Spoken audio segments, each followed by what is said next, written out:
Step into the year 2075 in what used to be Tokyo. Now it's just a high-tech wasteland, and our guy, Ito Kiryu, is sweating bullets over his F-rank status. He is 35, stuck as a glorified delivery boy. Everything is falling apart, and his life feels like total misery. This nightmare actually started 40 years ago. The world began to crack open as bizarre underground monsters decided to throw a massive block party in the city.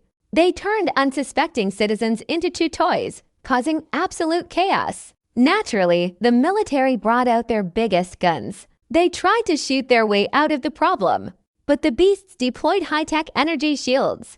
The shields basically laughed in the face of their bullets. Humanity's modern arsenal became completely useless in seconds. Just as everyone prepared to accept their doom, a mysterious savior appeared. When humanity lost all hope, a brand new breed of heroes emerged. These mages burst onto the scene.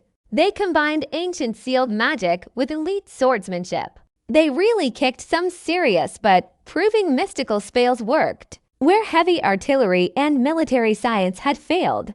These magical warriors quickly became humanity's ultimate saviors. To keep the momentum going, governments established specialized academies. They launched a global magic school craze. Students spent all day practicing their swordplay and their spells. Thanks to these elite squads, the monsters were pushed back. Humanity finally reclaimed peace. But this hard-won stability came with a toxic catch.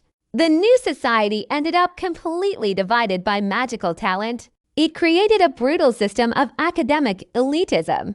Anyone without magic is treated like absolute garbage. Ito works at a massive high-tech academy for elite mages. He spends his days carrying heavy boxes. Arrogant students laugh at his misery. But things get way worse when a bully spots a potion in his pocket. He shouts, forcing our boy to stop dead in his tracks. With zero respect, he violently kicks Ito to the ground. Now watch this. The cruelty is just starting. He demands Ito hand over the goods immediately. Coughing in pain, the poor kid has to endure their insults. They call him a pathetic dropout. In this environment, a mere supplier is treated like dirt. It is a prestigious academy built entirely on social hierarchy. He has to take these constant insults, just a pathetic dropout, because in this cruel place, a simple supplier gets treated like absolute dirt within this elite academy's messed up hierarchy. Everything is decided by two brutal metrics: elite swordsmanship, which demands endless, grueling physical training. Then there is raw magical power, leaving talentless kids like Ito completely in the dust. On top of that, they grade you on military strategy, calculating a single, permanent score for every citizen. It creates a society built like a strict pyramid, where elite majors rule and everyone else just serves. And there is Ito, sitting alone in a dark alleyway, totally abandoned by the world. As a talentless dropout, he is legally barred from ever becoming a real mage. He stares at his tragic, pathetic stats that prove he is basically useless. Deep down, the kid still dreams of fighting monsters and saving everyone, but his pity party gets cut short. A frantic voice screams out, and then a pitch-black vortex of dark energy tears the sky wide open. Ito just stares upward, frozen in absolute horror as the sky itself becomes a nightmare. A terrifying winged beast drops from the portal, its single yellow eye looming over Ito and his terrified co-workers, like they are nothing but easy snacks. And get this, an entire army of these winged nightmares starts pouring down, swarming the city. Seeing the threat, an elite SS rank commander named Paula Zyro immediately orders a full-scale assault. He sends his highly trained magical squad straight into the sky to intercept them. But the lead monster simply opens its massive jaws, charging up a devastating laser. In one blast, it completely vaporizes the elite mages, proving their hyped-up powers are totally useless. Young Ito just runs for his life while this god of destruction rampages. The entire planet is left completely shattered and ruined in a matter of 3 short days. Survivors stare out at the ashes of what used to be their home. Standing amidst the ruins, Ito and his co-worker Luna look at the absolute devastation. She turns to him, fear in her voice, and asks if this is truly the end of the world. Ito promises her protection, even though he knows a talentless dropout like him has zero actual power. But she just smiles and tells him everything will be fine because he is the kindest person she has ever met. Hearing those sweet words makes Ito feel like a total fraud in this cruel world, especially when she cheerfully runs off into the dangerous wasteland to search for food. The lead monster just opens its massive, jagged jaws and charges up a laser, completely vaporizing everything in sight. Those elite mages and their so-called powers, totally useless against this thing. Young Ito has no choice. He just runs for his life. That unstoppable god of destruction rampages through the area, leaving the entire planet shattered and in ruins. In just 3 days, the survivors are left staring out at the cold ashes of what used to be their home, standing.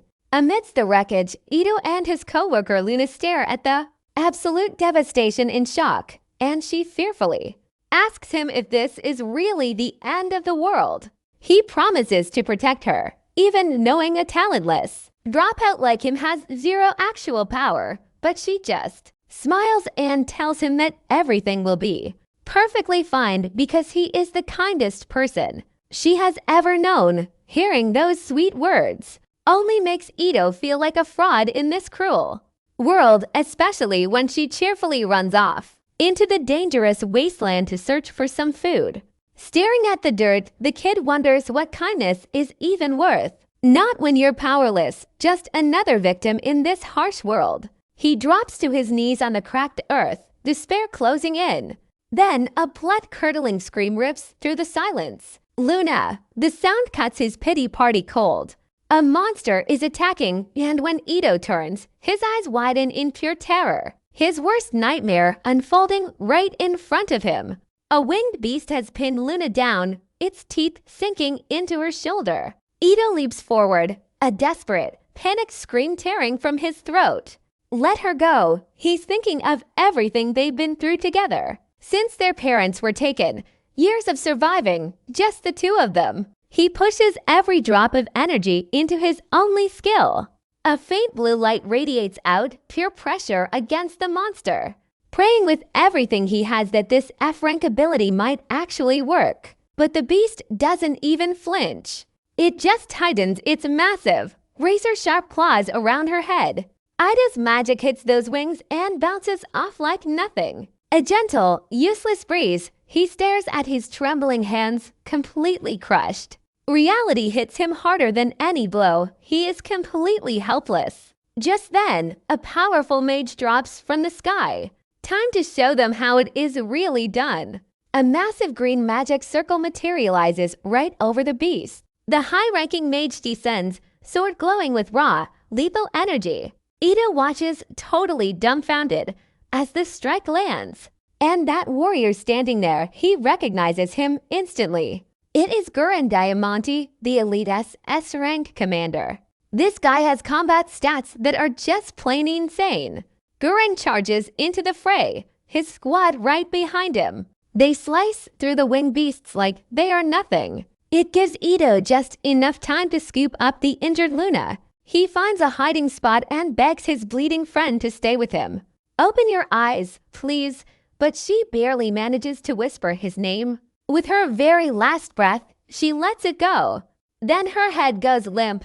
The poor kid just freezes, completely shattered, staring at her lifeless face in the dirt. He screams for her, his entire world crumbling into dust. Ito wails into the empty sky. His heart is just gone. 3 days later, a quiet stone monument stands in her place. A tragic, permanent reminder of everything he failed to do. He kneels in silence, surrounded by fresh white lila. Bitterly, he blames himself for every second of this tragedy. He stares at his own hands again, shaking uncontrollably. If only he had more magic, she would still be here. Suddenly, a frantic warning echoes through the graveyard. Run! The grief shatters as terrified students come sprinting past. They sprint past him, desperately fleeing for their lives. Another winged nightmare has decided to crash this somber moment. It descends from above, leaving Ito to curse his luck, forced to abandon her resting place until a blinding flash of energy tears through the sky. Ito's eyes widen in absolute shock. The massive explosion clears the sky above him. Somehow, our boy manages to pull through. Bloody, face bruised, he offers a weak smile. He falls to his knees on the dusty ground, gasps for precious air. Coughing up blood, he struggles to keep his composure. His body screams in pure agony. He realizes his only hope is the single purple potion left in his hand. Suddenly, a massive dark energy slash tears through the sky. It catches him completely off guard. Gurren is still up there, single-handedly taking on the winged beast with style. Ito screams out in worrying, asking if the commander really plans to fight alone. The legendary warrior simply glares at his monstrous foes, determined to protect what remains. He watches the epic aerial battle unfold. The talentless kid can only admire such overwhelming strength. While Gurren dominates, a barrage of massive ice shards rains down from above. Ito screams a desperate warning. These deadly projectiles target the legendary commander. The frozen spikes move far too fast to react. They brutally impale Gurren from behind, completely shattering his seemingly invincible defense.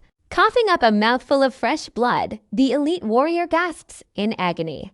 The smug, single-eyed beast stares down at its prey with cold satisfaction. Dropping heavily to one knee, the commander barely supports himself with his sword. Panting, he tries to process how a mere monster bypassed his elite defenses. Ito rushes forward to offer his precious purple potion to the fallen hero. Yet Gurren simply glares back, stubbornly demanding that our talentless boy drink it instead. Gurren smiles through the blood. He insists that Ito's life actually matters more to the world. He declares that arbitrary academic scores are meaningless compared to our boy's true inner strength. Ito can only weep, wishing he possessed the power to save his precious Luna.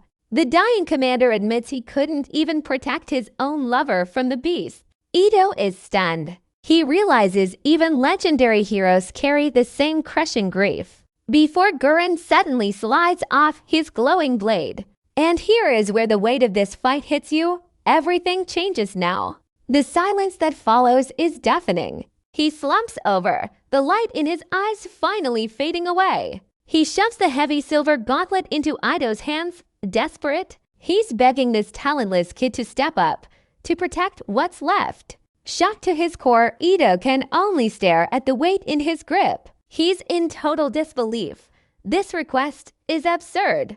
He screams it's impossible. He's just a pathetic F-rank dropout. He can't save anyone. But then, the legendary commander slumps. His head drops. That sword hits the dirt, stone cold. A massive, winged beast looms right over Ito, raising a giant blade. A final, lethal strike. But our boy bravely steps in front of a wounded mage. He screams for her to run as the monster flies high. It's charging up a blinding, apocalyptic magical attack. Ito grits his teeth, shaking with terror. Is this his end? Suddenly, the dying mage unleashes a desperate, forbidden spell. Time itself begins to crack and reverse. A massive flash of golden light blinds everything. Ito prepares to join his beloved Luna, but he opens his eyes and finds something impossible. His face is perfectly healed. Not a single scratch remains. He's sitting in a peaceful, pristine academy classroom. No wasteland, just sunlight and dust-free air. Arrogant classmates are casually gossiping around him. They're completely oblivious to the coming apocalypse. Wait for it. This is the moment he realizes. He's traveled back in time, before everything went to hell. Ito stares at the glowing screen showing the year 2055. 20 years back, shock washes over him like a tidal wave. He's struggling to even comprehend this impossible temporal leap. The massive holographic display starts the entrance exams. He runs a hand through his hair, completely bewildered by his sudden youth.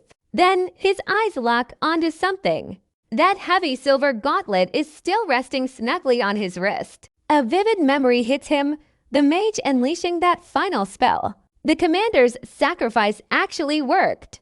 Ito clenches his fist, newfound determination burning in his eyes. But the stern examiner's voice cuts through his thoughts. The exam is starting. He looks around the crowded room. He stands out among these clueless kids. Clutching his pen with trembling fingers, he's ready to rewrite history. Before the apocalypse begins, he's going to fix this. He focuses entirely on the written portion, but he quickly realizes something strange. These supposedly difficult questions, they're a total joke. He wonders if the academy entrance test was always this ridiculously easy. He breezes through the pages with ease. Finally, the practical phase arrives. The applicants gather at the swordsmanship arena, ready for the real test. On the training grounds, Ito effortlessly slices a solid metal dummy in half. He stares at his blade, shock hitting him like a physical blow. His body moves with insane precision, far beyond anything he has ever known. He somehow retained Commander Gurren's legendary, overpowered combat skills from the future. Memories flood back, intense and raw, of the fallen hero's final, desperate plea. Protect their shattered world. That was the burden left for him. Ito makes a silent vow to eradicate every single monster before the apocalypse begins. He starts here, claiming the absolute top spot in this prestigious academy. But right in front of him stands Luna, looking healthy and full of life. She is blissfully unaware of the tragic future waiting for her. Tears well up in Ido's eyes as he stares at the girl he failed to save. Without a second thought, our boy pulls her into a tight, desperate hug. He cries out her name, his voice thick with unspent grief. Luna looks completely startled, pulling back to ask her big brother what is wrong. He does not answer, just tightens his grip, terrified she might disappear.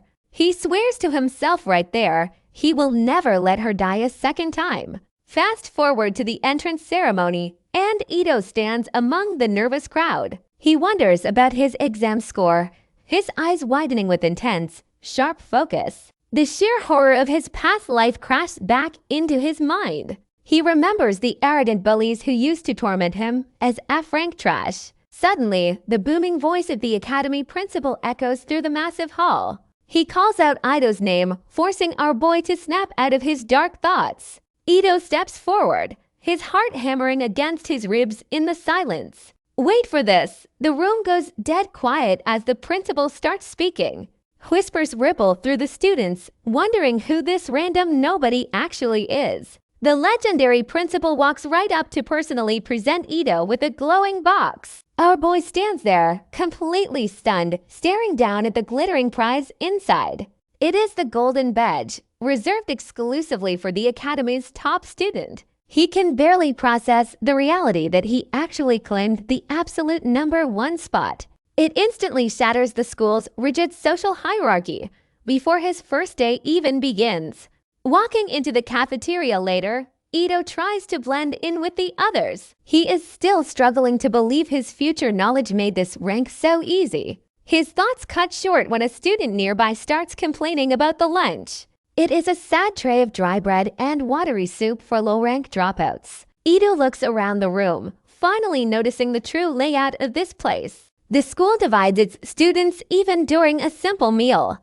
A massive holographic menu hangs above them, dictating a strict food hierarchy. Everything here is based on academic rank, and it is honestly sickening. He wants that high rank so easily, but his thoughts get cut short by a nearby student complaining about their miserable lunch. It's just a sad tray of dry bread and watery soup for the lowest-ranked dropouts. Ito looks around the cafeteria, quickly noticing how the school keeps dividing its students, even during a meal, as a holographic menu displays. A strict hierarchy based entirely on your academic rank. Suddenly, a loud commotion erupts as a helpless student is shoved down, violently sent to the floor. His meager lunch scatters everywhere. His friend yells out in pure anger. This instigator is Asher Wheeler, a smug noble. He loves boasting about his superior C-rank status. The terrified victims immediately drop to their knees to beg.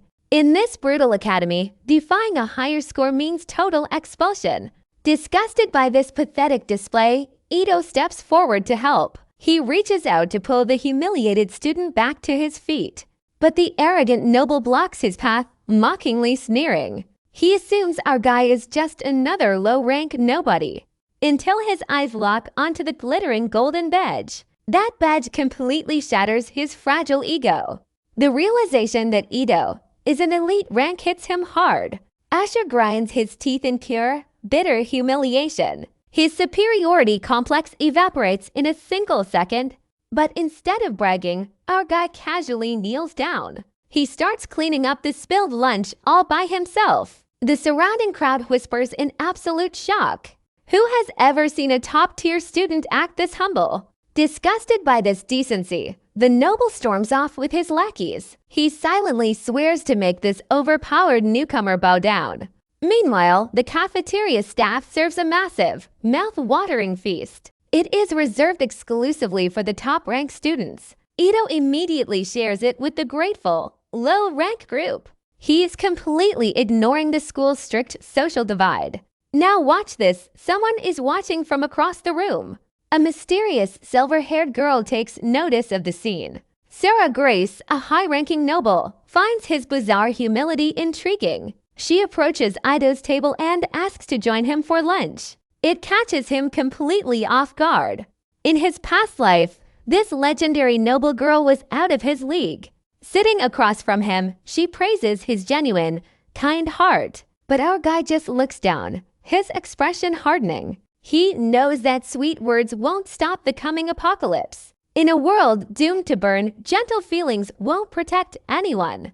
He's left with a burning desire to acquire absolute power. At any cost, he will grow strong enough to change their fate. Watching his intense expression, Sarah smiles warmly. She finds this mysterious top student more intriguing by the second.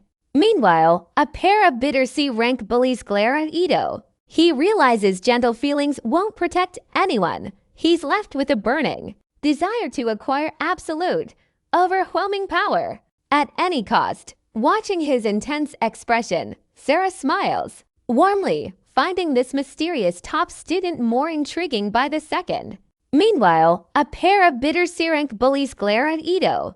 Watching from behind, he burns with pure, petty jealousy over the sudden fame. It's enough to drive Toronto and Julio to cook up a pathetic little plan. They want to drag our overpowered lead down, but before they can, a massive blade crashed down out of nowhere, obliterating Ito's lunch table in one shot. The whole thing turns into a million wooden splinters when a massive battle axe slams directly into the wood, completely pulverizing his meal into dust. Sarah Grace immediately jumps in, calling them out for breaking the Academy's strict dueling code. But the smug, red-haired bully just scoffs, claiming they are only there for a scrap. His massive partner grins like a total maniac, pretending it's all just a friendly lesson. They have no clue Ito has seen the absolute worst horrors of a literal apocalyptic war. Sitting calmly among the ruined food, our boy casually asks what these clowns actually want. The giant brute immediately challenges the top-ranked freshman to a high-stakes caste rebellion quest. Sarah is completely horrified. No one in their right mind starts a challenge this brutal. The arrogant duo stands tall, fully expecting the supposedly weak top student to back down. Yet our boy just smiles. He knows this is the perfect chance to test his power. This school's underdog challenge is a cutthroat system where low ranks hunt top-tier students for points. The rules are dead simple, but losing means getting knocked out and dropping a massive score. Ito realizes this sudden rooftop challenge offers him absolutely zero personal benefit, but he accepts anyway, eager to test his newly acquired future strength in a real fight. Suddenly, the smug red-haired bully interrupts, claiming a simple duel is far too boring without a bet. Sarah Grace steps in with total confidence, fully expecting our hero to crush him effortlessly. That gives the creepy bully his opening, demanding Sarah belongs to him if Ito loses. Hear that insane proposition, our boy immediately panics, trying to shut down the ridiculous wager.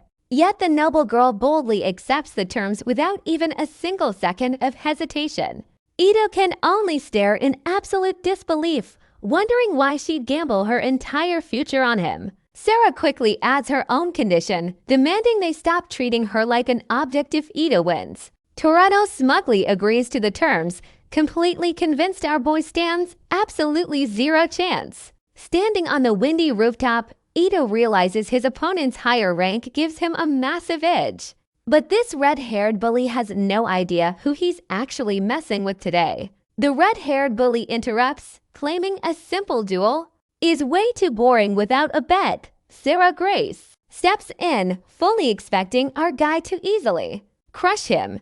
This gives the creepy bully a perfect opening. He demands Sarah belongs to him if Ito loses. Hearing this insane proposition, our boy immediately panics and tries to shut down the ridiculous wager. Yet, the noble girl boldly accepts the terms without even a single second of hesitation. Ito can only stare in absolute disbelief, wondering why she would gamble her entire future on him. Sarah boldly adds her own condition. She demands they stop treating her like an object if Ito wins. Toretto smugly agrees to the terms, completely convinced that our boy stands absolutely zero chance of winning this. On the windy rooftop, Ito realizes his opponent's higher rank gives him a massive advantage. This red-haired bully asks. The duel erupts. He launches a lethal shard of jagged ice. Our boy barely has time to panic for a split second. That frozen projectile flies straight at him like a bullet, but his body moves on its own, a pure, instinctive blur. He conjures a magical shield, shattering the ice into dust. Staring at his hand in total shock, he realizes something. His future reflexes are already hardwired into his muscles. From the sidelines, Sarah watches with a warm, impressed smile. She is genuinely stunned by the freshman's insane speed. Clenching his fist, Ito knows the truth. His decades of war. Brutal, apocalyptic warfare beats any fancy academy training. With newfound confidence, he unleashes a blazing counterattack. Time to show these bullies what real power actually looks like. Tyranno scoffs at the strike, mocking the kid as a rookie. But Ito instantly casts a high-level ice spell. He catches the arrogant bully completely off guard. The redhead stares in horror as the ice begins to glow. Suddenly, blazing flames erupt from within the frost. This impossible fusion of elements shatters every defense. The arrogant bully goes flying backward from the blast. His weapon clatters uselessly across the concrete floor. Our boy lowers his hand, barely even breaking a sweat. He just pulled off Commander Guren's legendary signature move. Over on the sidelines, Sarah stands completely frozen. She can't wrap her head around it. Where did he learn this? That level of magic, it's absolutely god tier. Ito has zero time to waste on a victory lap. He points his blade at his defeated opponent. Remembering the commander's advice, keep every movement precise and lethal. But then, a giant brute lunges from behind. He swings a massive battle axe with pure, lethal intent. Giulio's weapon crashed down, shaking the entire arena floor. Ito barely leaps backward, dodging the blow by an inch. Sarah screams in outrage. This violates every dueling rule. But the bullies just laugh, reveling in their own cruelty. Get this? They planned this two-on-one ambush from the start. Our boy is stunned by their sheer, shameless cowardice. He processes the unfair setup as narrowing in focus. Tyrannos mockingly throws Ito's own words back at him, justifying their pathetic cheating with a sneer. Terrified, Sarah begs him to walk away from this mess. Yet Ito just tells her to relax, stay cool. A couple of extra weaklings won't change how this ends. He draws his blade with absolute, rock-solid resolve. The noble girl can only stare at him in total disbelief. Ito refuses to back down. He knows he has to get stronger. Much stronger. It is the only way to reach his ultimate destiny. He has to save humanity from this horrific monster invasion. The world is set to burn, so Ito stands his ground. He won't run from a fight this pathetic. His eyes stay locked. Charging ahead, He knows the battlefield has no rules. There is zero room for mercy here in a real fight. It is always kill or be killed. Watching him closely, Sarah senses that Ito is looking far beyond this simple brawl. The cheating duo smirks, fully convinced their dirty tricks will work. They really think they can put him in his place. Suddenly, both bullies launch a coordinated strike. They dive straight at Ito with a deafening, angry roar. The red-haired mage expects his superior blade skills to win. An effortless victory, or so he thinks. Ito just grits his teeth. He prepares to face their desperate, ugly onslaught. Then he realizes they are pulling a pincer attack, hitting from both the air and the ground at once. Ito effortlessly blocks both lethal strikes. His reflexes are insane. Sarah watches in total shock. This is not normal speed. He stops that massive battle axe with nothing but his blade. Smiling calmly, Ito decides to deal with the mage first. Refusing to yield, the red-haired bully charges with a heavy slash. Ito parries it effortlessly, channeling his own immense mana.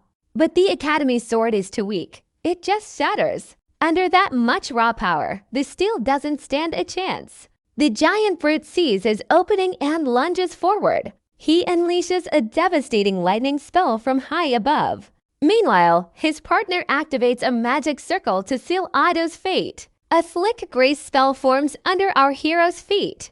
Now watch this. This is where it gets dangerous. Sarah panics as she realizes this combo doubles the damage. That massive, electrified blade is crashing straight down. Ito is completely weaponless against this kind of force. He realizes his current shield magic is not going to hold. The hit is too massive. Ito grits his teeth. Our boy decides to bet everything on a high-level skill. With a quick mental command, he tests his new summon, Commander Gurren's legendary ability. Let us see what it does. He channels his remaining mana into a massive magic circle. It glows, pulsing with energy right above his head. A colossal, terrifying red dragon tears through the sky.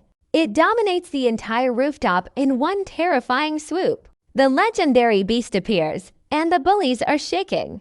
Their confidence is shattered. They know they are done for. Their confidence crumbles as the blinding light finally begins to fade. Then, something completely unexpected starts to unfold. Our overpowered hero stands there, staring in absolute confusion. He expected a world-ending monster, but look at what he got. A tiny, chubby pink lizard crawls out from the thick smoke. The little creature just yawns sleepily, leaving our hero questioning everything. Giulio stares in total disbelief, brain completely short-circuiting right now. He was braced for a titan, not this small pink thing. Seeing this, both bullies burst into hysterical laughter at his expense. They mock him relentlessly for summoning such a pathetic, tiny dud. But the little creature's eyes suddenly narrow in pure, cold rage. It hears their insults, and without a second of hesitation, it unleashes a colossal, blinding beam of raw, destructive energy. This devastating blast hits with force like you wouldn't believe.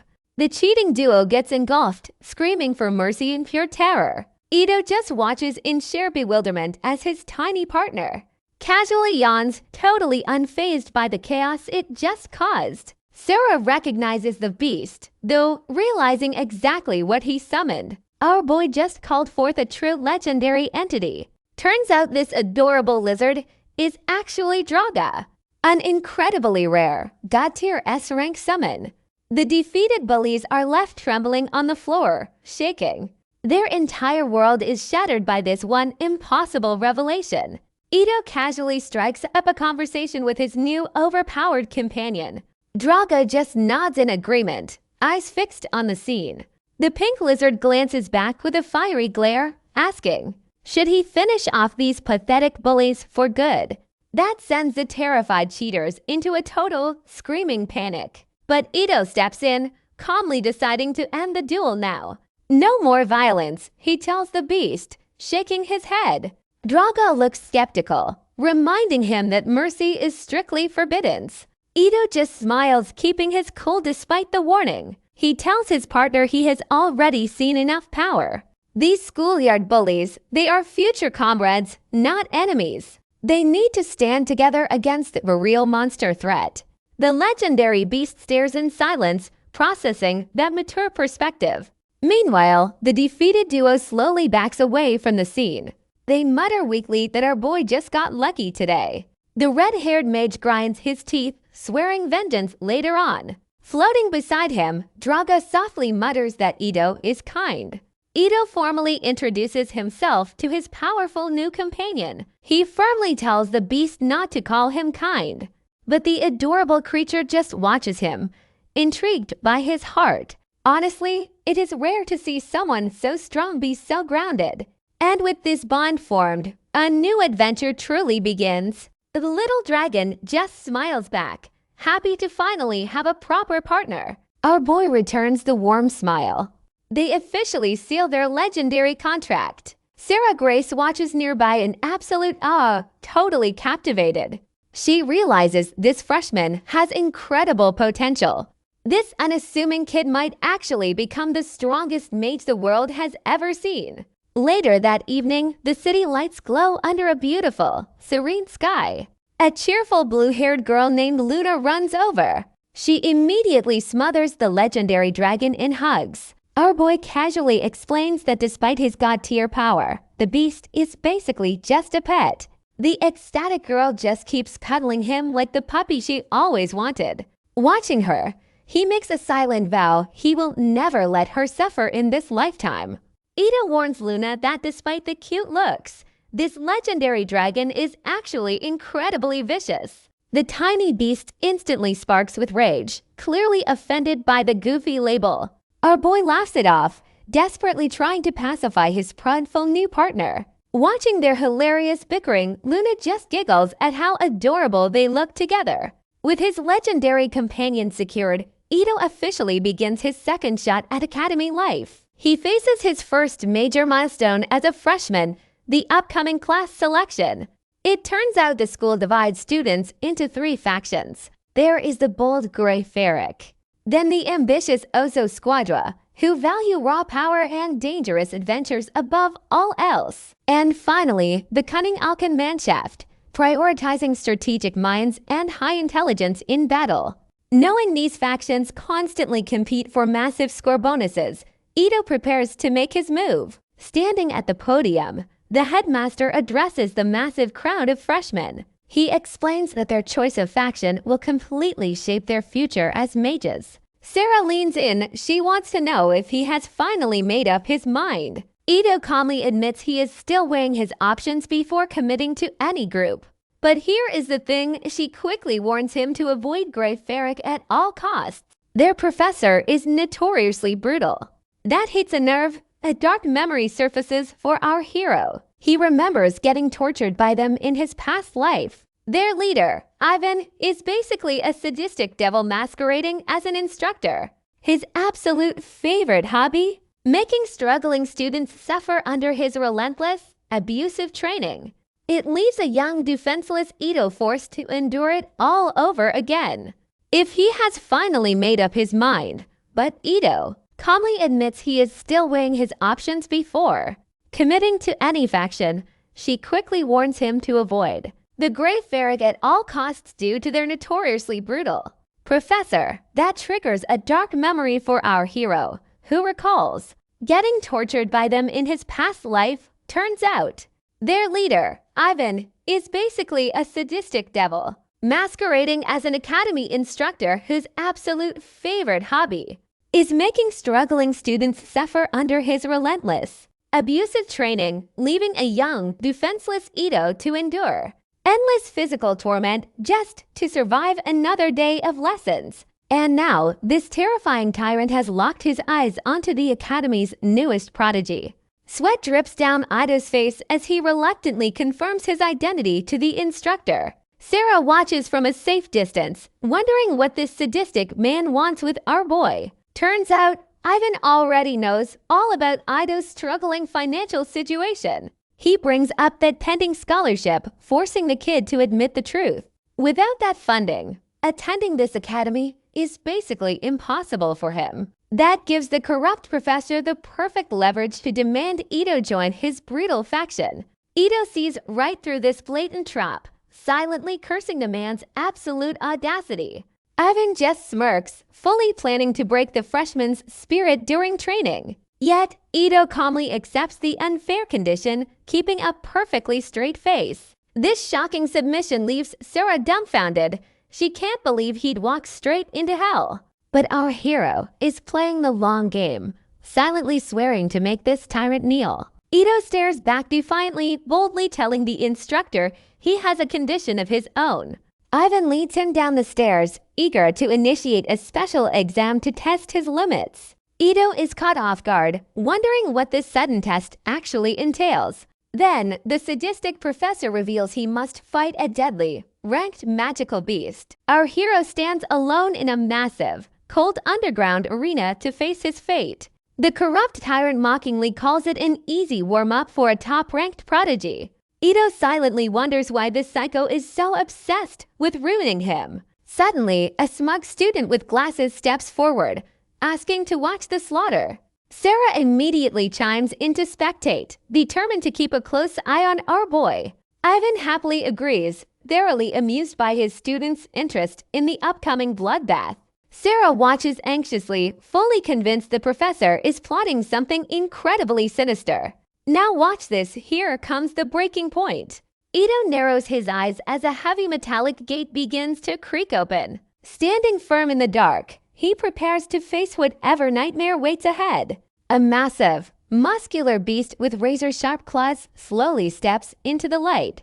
It reveals a towering, reptilian monster that looks like it's hungry for blood. Forced to face his fate, this corrupt tyrant mockingly calls it an easy warm-up for a top-ranked prodigy. Like him, Ito silently wonders why this absolute psycho is so obsessed with ruining him. Suddenly, a smug student with glasses steps forward, asking to watch the slaughter for educational purposes, while Sarah immediately chimes in too. Spectate, determined to keep a close eye on our boy, Ivan happily agrees to their request, thoroughly amused by his student's sudden interest in the coming bloodbath. Sarah watches, anxiously, fully convinced the corrupt professor is plotting something incredibly sinister. Meanwhile, Ito narrows his eyes as a heavy metallic gate begins to creak open. Standing firm in the dark arena, our boy prepares to face whatever nightmare awaits him, only for a massive, muscular beast with razor-sharp claws to slowly step into the light, revealing a towering reptilian monster that looks like it eats freshmen for breakfast. That terrifying arachnid beast. It's known as Gospel, and it's clearly craving violence. Our hero swallows hard, his pulse racing as he stares it down. He recognizes this familiar threat from his past, while Sarah panics from the sidelines, completely unable to believe they're letting a freshman fight this. That's smug. Instructor simply laughs, explaining this beast is usually reserved for elite third-year mages. With a sadistic grin, Ivan coldly warns our boy to run now or prepare to die. Facing down the towering reptilian beast, Ito stands his ground in the center of the arena. He knows running away means losing his scholarship and dropping out of the academy entirely. The corrupt instructor watches, completely unaware of Ito's burning determination. But Ito simply smirks, fully convinced that winning is his only real option today. He realizes this training-bred monster lacks the raw, unpredictable ferocity of a true wild beast. Suddenly, the massive creature opens its jaws to unleash a devastating beam of blue energy. Yet Ito effortlessly leaps through the blast, noting how incredibly simple its attack patterns are. The frustrated beast leaps high into the air for a heavy slam, only for our hero to easily dodge, leaving the monster open.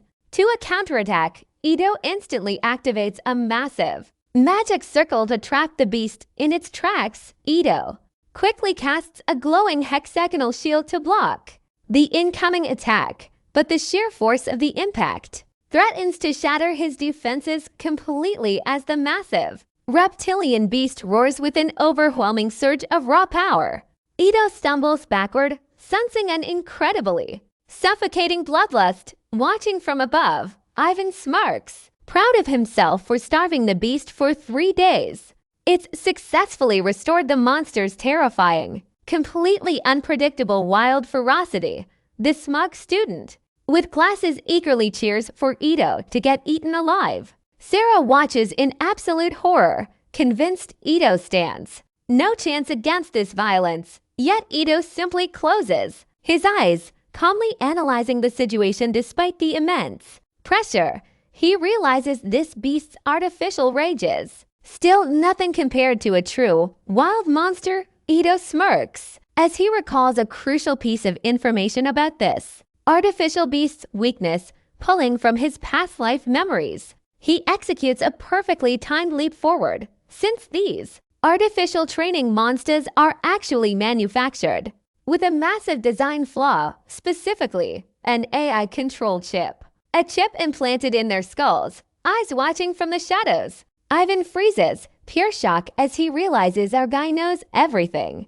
But Ito is already diving down, blade aimed at the monster's blind spot. A lightning-fast strike meant to shatter that hidden processor in one go. Unfortunately, the beast reacts instantly, blocking the lethal blow with a massive arm. Our hero is stunned for a second by those reflexes. He knows every beast has its limits, no matter how strong. Confident in his speed, Ito leaps high, expecting a sluggish counter.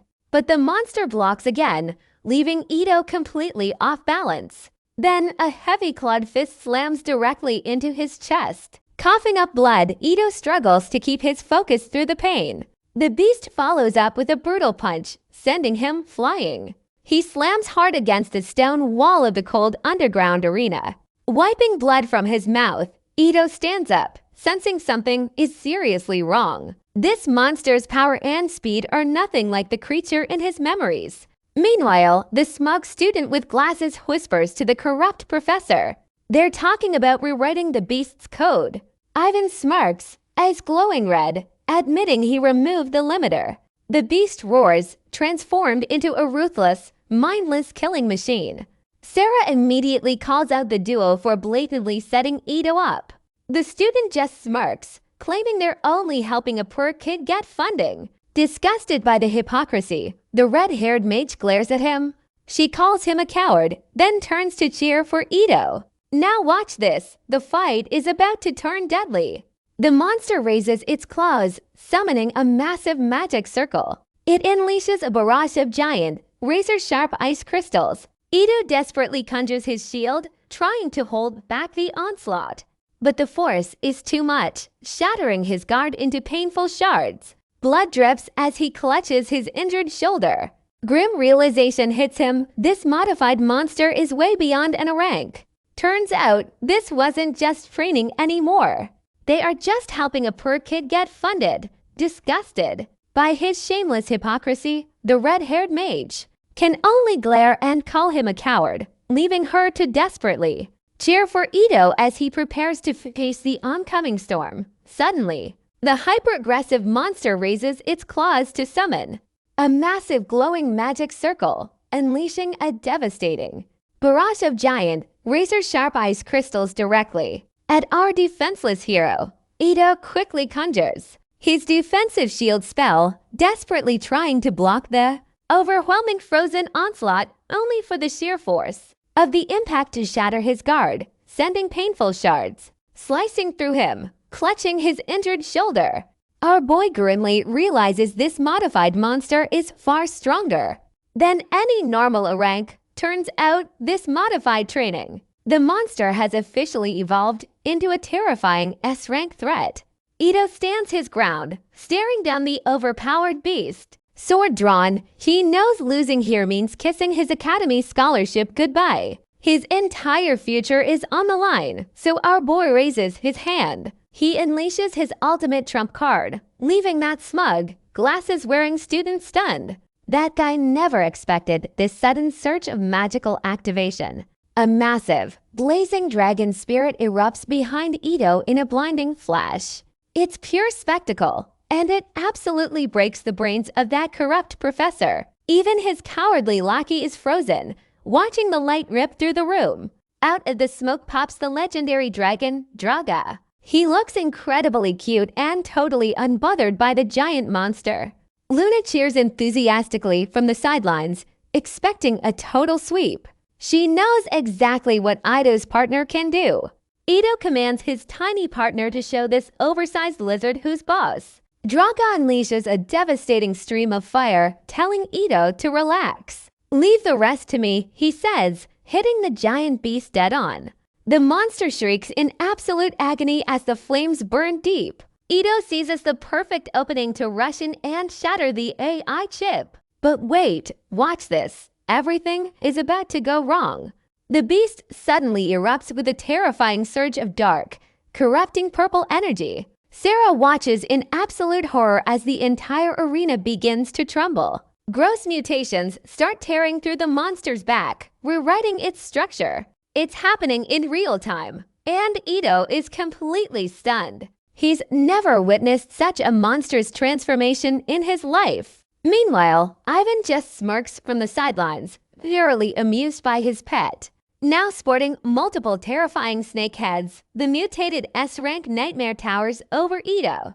Those deadly reptilian heads hiss in unison, ready to tear him apart. Draga quickly conjures a glowing hexagonal barrier to shield our boy, but the beast's raw power pierces right through their supposedly ultimate defense. Sarah is paralyzed, witnessing the monster's terrifying, destructive capabilities. Even the legendary dragon starts sweating, nervously asking Ido if they should run. Our stubborn hero rejects the idea with absolute, fiery defiance. Down in the arena, the nightmare unleashes another barrage of energy. That smug student with the glasses is smirking, eager for Ido's expulsion.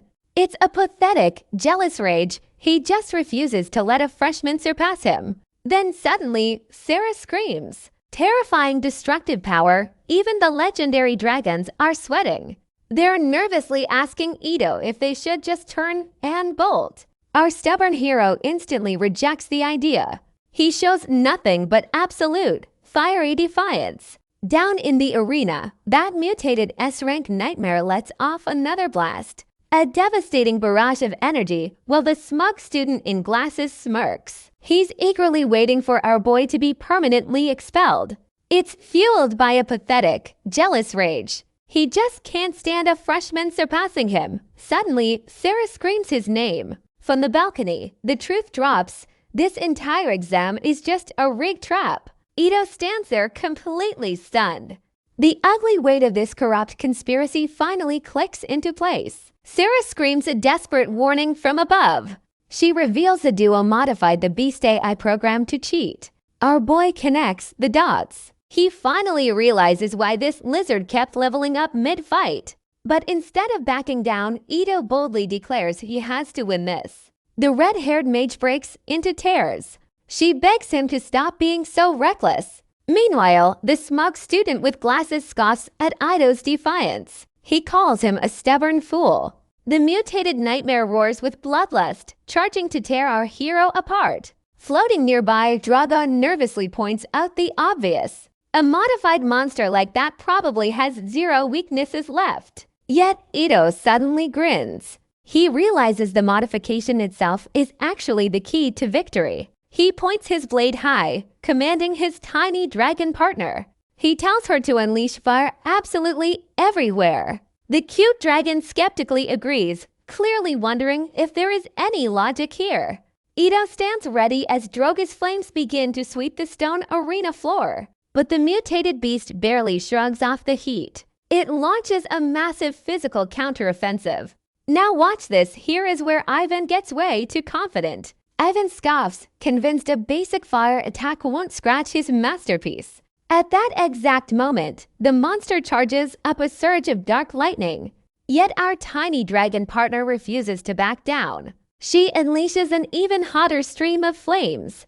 The two powers collide, lighting up the entire underground chamber. Luna watches anxiously from above, wondering how Ido plans to win this. Oh boy is already 2 steps ahead. He realizes the beast shares its creator's biggest flaw. Specifically, a complete lack of close quarters combat skills. Ivan is far too obsessed with magic to care about fundamentals. Luna finally gets the picture. She realizes the dragon's fire was just a brilliant distraction. Ito boldly declares that a pampered professor stands zero chance. He is a true battlefield survivor. He plunges his blade directly into the monster's skull. The hidden processor shatters instantly. Ivan sits there, completely paralyzed with shock. He realizes his ultimate masterpiece has just been dismantled. The mutated beast violently convulses as the AI chip shorts out. Our boy just smiles. He is fully satisfied that his high-stakes gamble actually paid off. The dragon partner chimes in, offering some well-deserved praise. Sarah cheers enthusiastically from the sidelines. Her terror melts away into pure, bright joy. Ito humbly deflects the credit, thanking his cute companion for the heavy lifting. Meanwhile, the corrupt duo grinds their teeth in absolute fury. That pathetic defeat burns them up. But the celebration is cut short as the fallen beast lurches back to life. That smug, glasses-wearing student points frantically at the threat. The rampaging monster is locked onto them. The beast is completely out of control, crackling with dark, wild lightning. The corrupt duo screams in absolute terror as their own creation turns. A massive blast of energy hits. They get blown violently right off the spectator balcony. Watching the chaos unfold, Ito and Sarah realize the monster has gone berserk. The red-haired mage sighs, perfect karma for playing dirty. Our hero just smiles, glad he survived another rigged exam. Sometime later, Ito peacefully enjoys a massive bowl of rice. His cute dragon devours a banana nearby. His cheerful sister reminds him that academy life is finally starting. He is ready to dominate the upcoming class competition with absolute confidence. As Ito eats, they discuss the inter-class matches. His sister hopes they end up with some incredibly strong teammates. The opening ceremony begins, and the new students are split into 3 groups. First is the blue flag of Oso Squadra. They value raw power and ambition. Next is the yellow banner of Alkan Mannschaft, which prioritizes strategy and cunning. Finally, there is the gray banner of Ferric, the class of bold action. That is where our boy lands. Suddenly, a familiar voice calls his name from behind. The silver-haired girl runs over to greet him with pure excitement. Ito is pleasantly surprised to see they both ended up in the same group.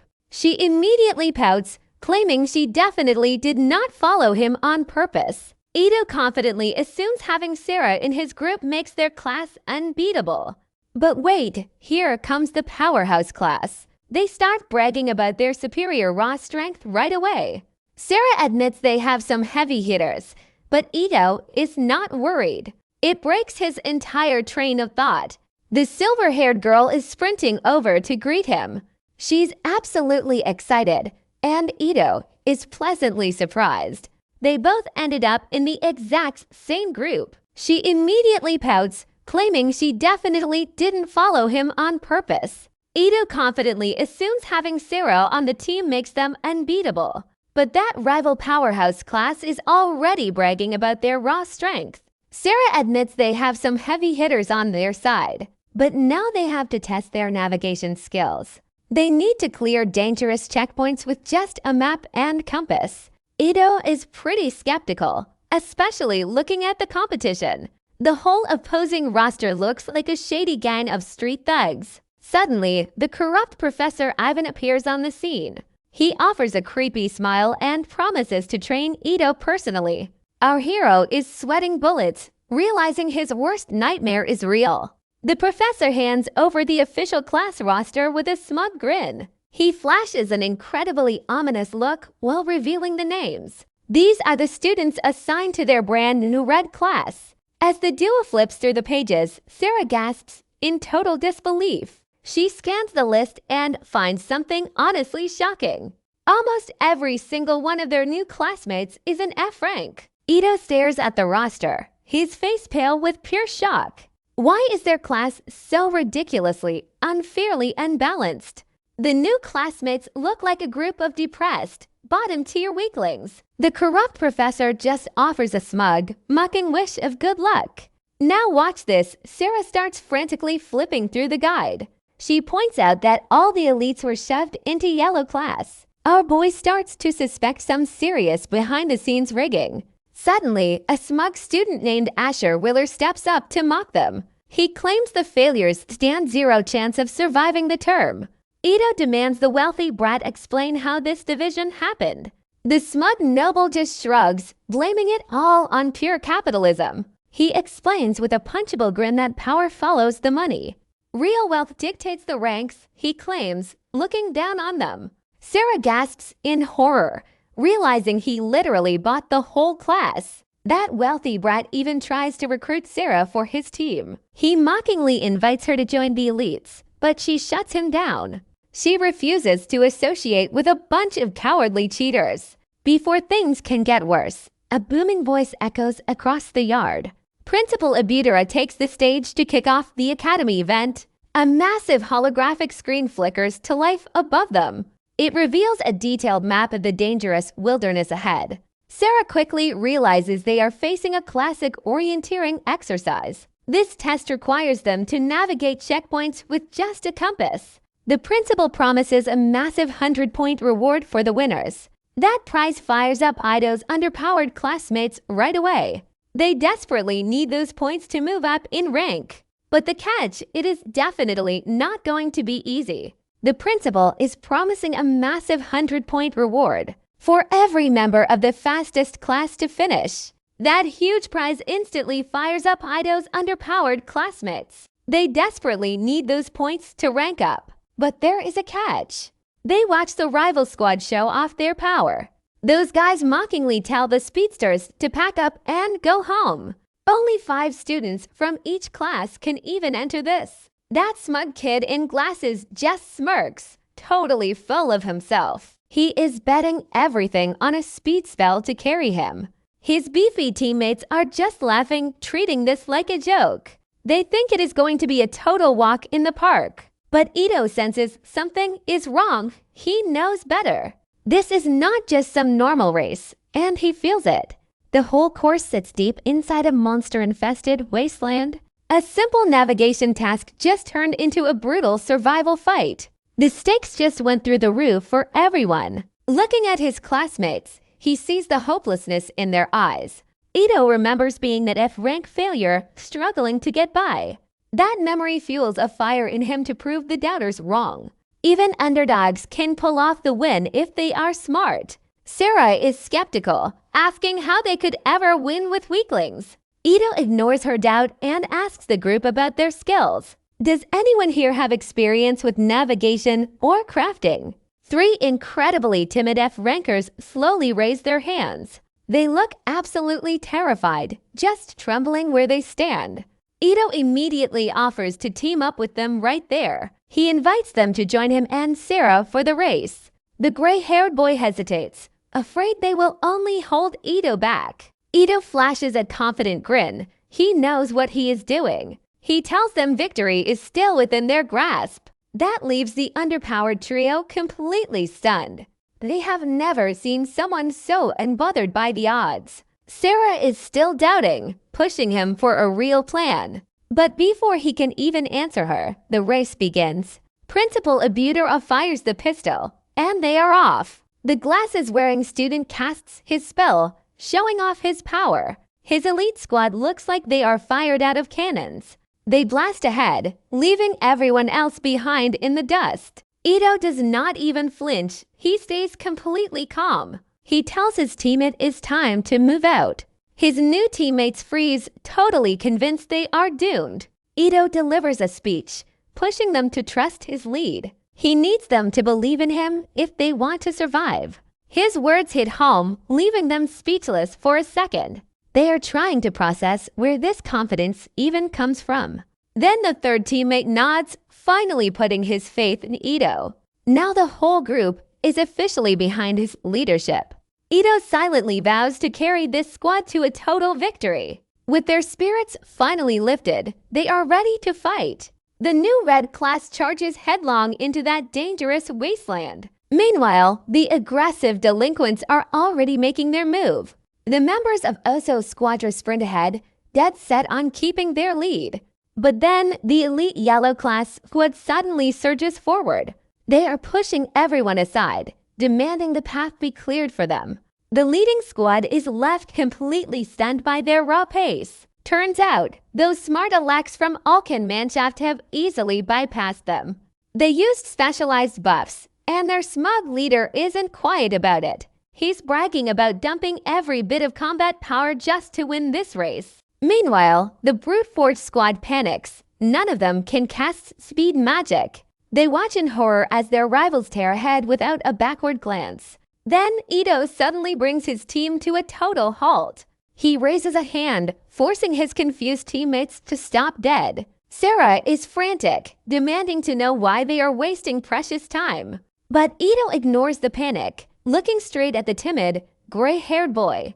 He asks about local mountain paths, pointing to a river on the map. Ito wants an alternative route to that first checkpoint.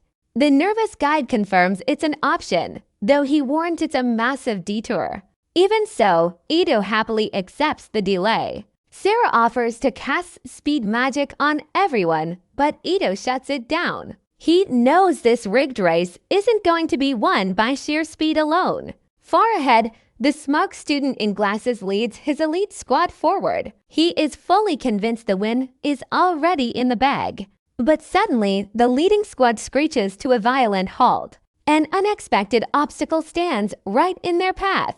A massive two-headed Volf looms over them, shattering their illusions. That smug glasses wearer finally realizes his mistake. Speed isn't everything. Before the beast can strike, a heavy battle axe cleaves its skull. The terrified speedster freezes in shock at the brutal intervention. Standing over the fallen monster is a powerhouse rival. He's casually bragging about his victory, looking totally unfazed. Giulio can only stare in disbelief at the raw power on display. The rival squad mocks those useless speedsters, telling them to pack up and leave. Now watch this. Things are about to get really tense here. Sweating bullets, the glasses wearer curses his choice to dump stats into speed. He tries to save face, but his teammate tells him to just shut up. That smug powerhouse rival just smirks at them. He clearly isn't bothered by the speedster's pathetic attempt to look tough. The frustrated speedster is left with nothing but his own regret. Sweating bullets, the glasses-wearing student curses his own build. He dumped all his stat points into speed. He still tries to save face before his unimpressed teammate. She bluntly tells him to just shut up. The smug rival merely smirks, completely unfazed by the speedster. It's a pathetic attempt to look tough. Sarah urges the exhausted group forward. She points out that the first checkpoint is finally within reach. The guy with glasses starts charging up his mana, grumbling about all this annoying interference. Their constant bickering gets cut short in a heartbeat. Another massive, roaring werewolf crashed out of the trees. The sudden ambush leaves their useless speedster frozen in total terror again. Meanwhile, the smug powerhouse just walks away, mocking them. He tells them to try and survive the race if they can. Back at the mountains, Ido's low-ranked squad is already panting, exhausted from the detour. But their cheerful teammate keeps the mood light, pointing out a fruit tree nearby. A bright, relieved smile spreads across every tired face in the squad. Watching them bond, Ito realizes that recruiting the mountain-savvy Libra was a stroke of genius. Sarah still worries that their slow pace is letting the rival classes pull way ahead. Ito just smiles and predicts their rivals are running into a massive headache. Right on cue, the powerhouse squad screeches to a halt in absolute disbelief. They find the main bridge totally demolished by a monster, not on their map. Now the frustrated, brute force team is forced to take a huge detour along the riverbank. Other classes scramble toward the water too, desperately trying to salvage their lead. At the academy, the principal watches the live broadcast, his jaw practically on the floor. Every single team is converging on that exact same river path. He starts wondering if Ido's underpowered class has somehow taken the lead without even trying.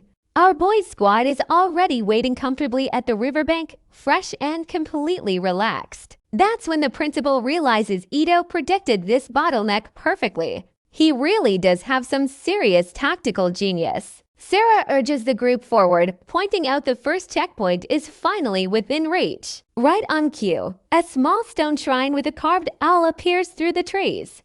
Ito sprints ahead, clearly thrilled that his risky, wild detour actually paid off. Looking at the altar, they notice 3 glowing red stones sitting there completely untouched. The timid, low-ranked members are speechless, realizing they might actually be in the lead. Ito confirms it with a grin, grabbing a stone and flashing a victorious look at them.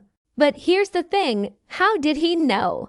As the underdogs celebrate, a bewildered Sarah demands to know how he predicted all this. Ito just laughs it off, casually chalking his brilliant tactical play up to a simple hunch. Then, right on cue, a small stone shrine appears. There's a carved owl statue peeking through the trees. Ito sprints ahead with pure excitement. He is thrilled that their risky detour actually paid off. Looking closely at the altar, they notice something huge. 3 glowing red stones are still sitting there, completely untouched.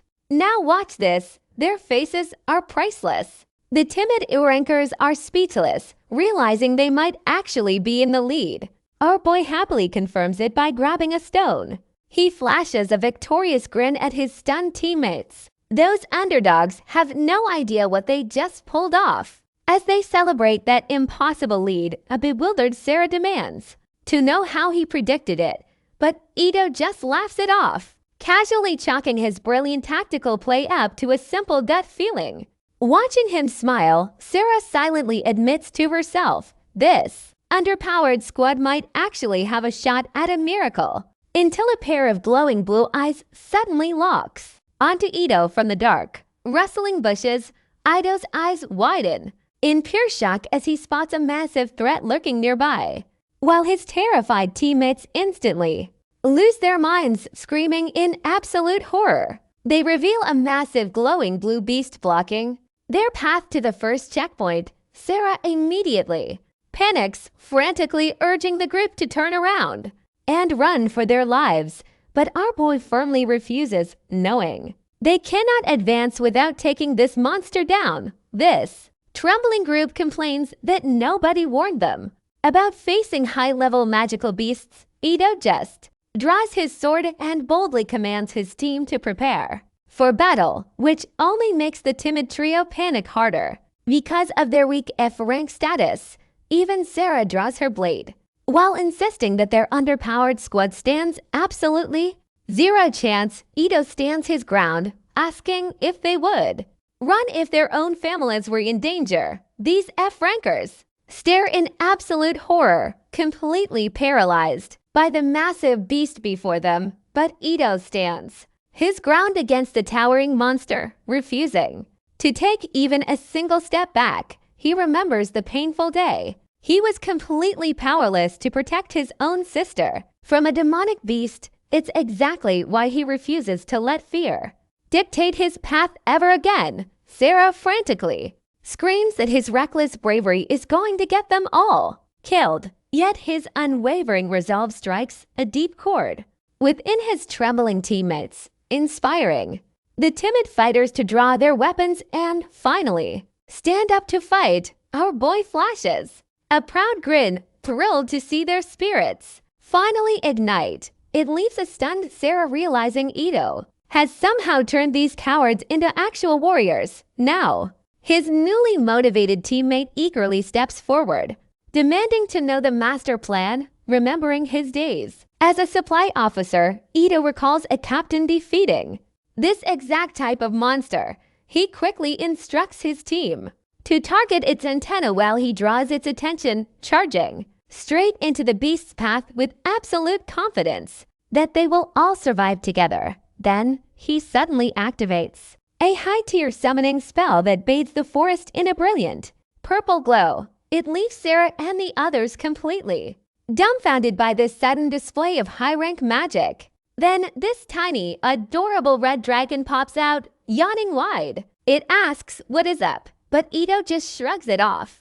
Nap time is over, he tells his sleepy little companion. The dragon immediately lets out a massive torrent of fire. That flame hits the beast, giving Ito the perfect opening. He leaps high, blade drawn, ready to end this now. A devastating slash cuts right through the monster's defenses. Suddenly, a massive blue beast looms ahead, blocking their path. With glowing horns and sharp teeth, it promises a brutal fight.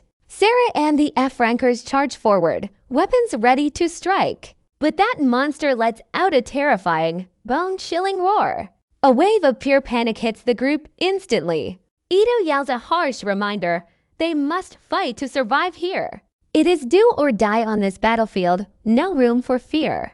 The tiny red dragon just points out he is overreacting. Honestly, it says he is totally losing his cool over nothing. That glowing beast is just a harmless training phantom. It won't actually kill anyone, so why the dramatic speech? Ito agrees, but he insists this is about building their confidence. He remembers a dark, burning future that haunts his every thought. They will need every ounce of strength to survive that nightmare. He turns to his teammates, sincerely asking them to stand tall. Fight by my side, he urges, his voice steady and calm. That fires up the F-rankers, their grip tightening on their swords. The timid gray-haired boy boldly declares his desire to grow stronger. He won't hold them back anymore, he shouts with new resolve. The others chime in, refusing to remain useless F-rankers forever. Ito smiles warmly, finally seeing the real potential hidden inside them. He knows they are capable much more than they think. He immediately orders Sarah to unleash a massive lightning spell. She channels her power, aiming to paralyze the towering beast. Shocking force erupts, and the monster freezes in its tracks. Ito rallies his motivated squad, calling them to move now. They charge forward, striking all at once with perfect rhythm. The brown-haired boy delivers a clean slash to the horn. Libra follows up with a fierce strike to keep the momentum. Everything is flowing perfectly. Their teamwork is finally clicking. Sarah and Amy combine their efforts for a final assault. A decisive dual blade attack slams into the training phantom. It crashed to the ground in an undisputed, crushing defeat. Libra just stares in disbelief, struggling to process the win. They actually took down the beast. It feels almost unreal. Ito stands proudly atop the fallen monster, looking at them. Teamwork made this possible, he reminds his now smiling squad. The overjoyed F-rankers cheer wildly, showering their leader with praise. With a confident smile and endless praise, our boy lifts his team high. He assures them that victory is now completely within their reach. Rallying his squad, he leads them forward to seize that top spot. They are charging hard toward a well-deserved first-place finish. Meanwhile, the powerhouse squad finally hits the checkpoint expectedly. They reach for the altar, planning to claim it as theirs. But their faces drop. The altar is already empty. Giulio loses it, his temper exploding into a blind, furious rage. He refuses to accept second place, ignoring every warning from his team. The ruthless rival draws his massive blade, eyes locked on the prize. With pure malice, he brings that heavy steel crashing straight down. He shatters the sacred owl statue, intent on sabotaging the entire race. The statue lies in ruins, leaving only two glowing red stones behind. Giulio smirks with twisted satisfaction, reveling in the destruction. He boasts that he has finally broken the seal to unleash chaos. Suddenly, the atmosphere shifts, turning heavy and cold as ice. Ito turns around, sensing a chilling presence deep within the forest. Watch closely. Deep in the shadows, glowing red eyes lock onto them. Our boy realizes in horror that the game has completely changed. A real, bloodthirsty monster has awakened from its long slumber. Nearby, another rival squad reaches the ruined altar in third place. The smug leader, those glasses glinting, flies into a bitter rage. He cannot stand losing to Ito's F-ranked team of nobodies. He storms off, barking orders at his teammates to hurry up. He is obsessed with saving face, too arrogant to notice the danger. He has no clue that glowing red eyes are tracking his every move. A massive shadow looms over him, freezing the cocky speedster in place. Terror takes hold as he realizes he is no longer the hunter. The beast lunges, snatching up one of his teammates in an instant. The boy screams for help, his voice cutting through the dark forest. The leader with the glasses stands there, sweating in absolute shock. He stares at the creature's terrifying, unbridled ferocity. One glowing red eye confirms this is no harmless training illusion. This is the real deal, and it is hunting them down. With a brutal slam, the monster tosses the screaming student aside. The victim hits the ground like a rag doll, body broken. He scrambles away on all fours, desperate just to stay alive. His leader watches in disgust, clearly more worried about his rank. The selfish student orders the rest of his squad to push ahead. He is ready to leave his own teammate behind to die. The rest of his squad looks on, horrified by his cold-blooded betrayal.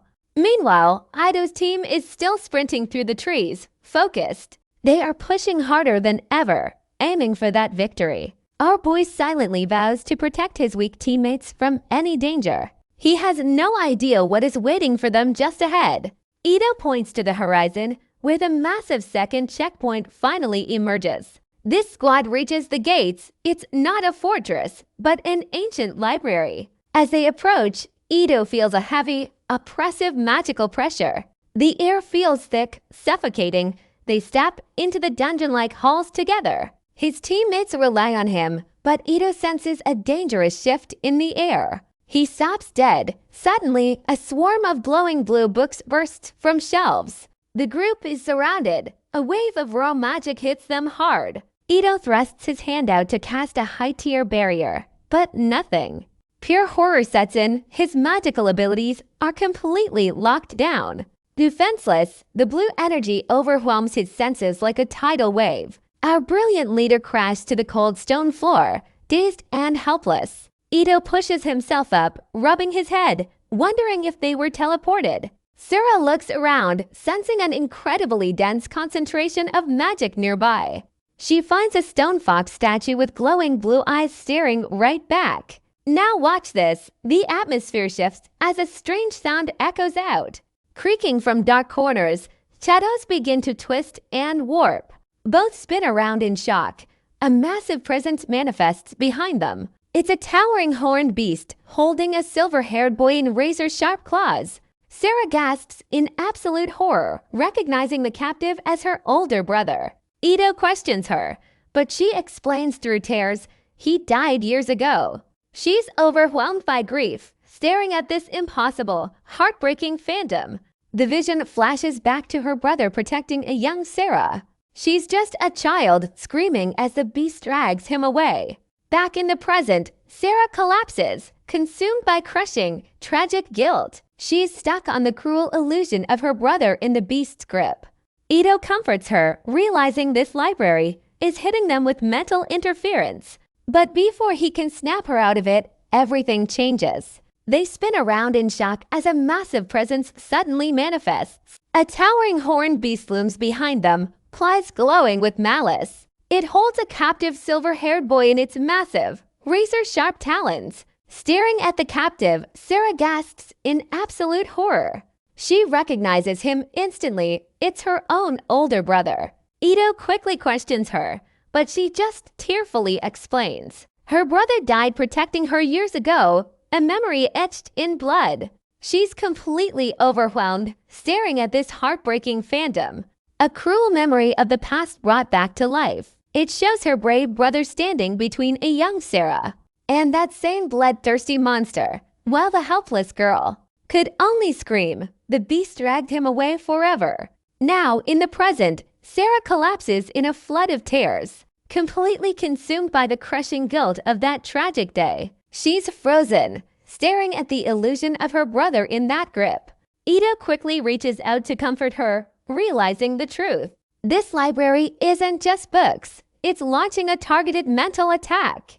But before he can snap her out of it, a shift happens. The air suddenly shifts. Ito snaps to attention as the phantom beast begins to morph, shifting form until the brother in its grasp vanishes, replaced by a familiar blue-haired girl, helpless. The captive struggles against that crushing, deadly grip.